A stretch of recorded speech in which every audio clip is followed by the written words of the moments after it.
বিয়ের পর যেটা হয় আমি আমার হাজবেন্ডের সাথে প্রায় ঘুরতে চলে যাই। আমি 2 দিনের সুযোগ পেলেও কক্সবাজার চলে যাই।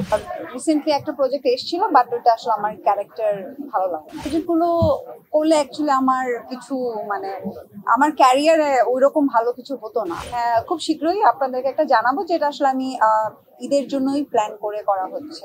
দুইটার যে কোনো একটা ঈদে দেখতে পারবেন। আজকে স্প্লেটের ওপেনিং হলো।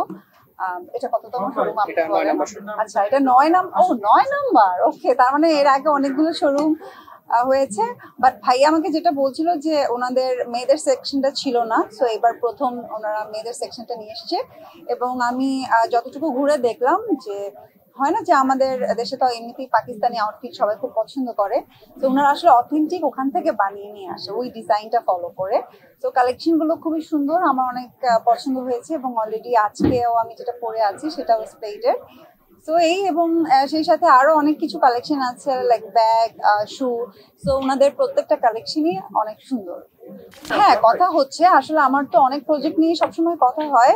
তো যেহেতু আমাদের লাস্ট পরায়ণ দামানের পরে ওই ধরনের প্রোডাকশন হাউস, ডিরেক্টর সবকিছু মিলে হয়নি বলেই করিনি, বাট খুব শীঘ্রই আপনাদেরকে একটা জানাবো, যেটা আসলে আমি ঈদের জন্যই প্ল্যান করে করা হচ্ছে। তো হয় রোজার অথবা কোরবানি, সেই দুইটার যে কোনো একটা ঈদে দেখতে পারবেন। প্ল্যানিং এই ইয়ারে হয়তো আমি আপনাদেরকে জানিয়ে দেবো।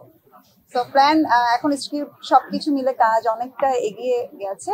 সো অফিসিয়ালি যখন সাইনিংটা হবে সবাই তখন জানবে। আমার ঘুরতে অনেক ভালো লাগে। দেখা যায় যে কাজের মাঝখানে একটা গ্যাপ পেলেই আমি বাইরে চলে যাই। তো আগে যেটা হতো যে বিয়ের আগে, তো সেই সময় আমার ফ্যামিলির সাথে ঘুরতে যেতাম, মা বাবা। আর বিয়ের পর যেটা হয় আমি আমার হাজবেন্ডের সাথে প্রায় ঘুরতে চলে যাই। সব দেশই ভালো লাগে। বিশেষ করে যদি বলি আমাদের দেশের কথা যদি বলি, সেটা কক্সবাজার। মানে আমি 2 দিনের সুযোগ পেলেও কক্সবাজার চলে যাই। আর দেশের বাইরে হলে ব্যাংকক, ওটা অনেক ভালো লাগে। এইটা আবার অদ্ভুত ধরনের প্রশ্ন। ফ্যামিলির সাথে ডেফিনেটলি ঘুরতে ভালো লাগে, ওইটা একরকম আনন্দ। আবার যখন আপনি আপনার লাইফ পার্টনারের সাথে ঘুরতে যাবেন, সেটাও আরেক ধরনের আনন্দ। সব দুইটা দুই রকম। আমি অ্যাকচুয়ালি দেখা যায় যে শুটিং এর বাসা ছাড়া নর্মালি কোথাও বের হই না, ঘুরতে যাই না খুব একটা। গেলে যেটা হয় সেটা তো আপনারা ফেসবুকে ছবি দেখেনি, তো পোস্ট করি। এটা তো অ্যাকচুয়ালি আমার হাতে নেই, এটা আসলে আপনাদের প্রডিউসার সবকিছু মিলে। বাট রিসেন্টলি একটা প্রজেক্ট এসেছিল, বাট ওটা আসলে আমার ক্যারেক্টার ভালো লাগে না। আর্টিস্ট পাওয়া যাচ্ছে না বিষয়টা এটা না, আর্টিস্ট ডেফিনেটলি অনেক আছে। ছবি হচ্ছে কয়টা সেটার উপর ডিপেন্ড করে। ছবির সংখ্যাই তো অনেক কম, 2-3টা করে ছবি হচ্ছে। যদি ভালো প্রজেক্ট বলি, যেমন আমার কাছেও আসলে আমি যদি এতদিনে মনে করতাম যে আমি সব প্রজেক্ট করবো, তাহলে হয়তো ছবির সংখ্যা 7-8টা হয়ে যেত।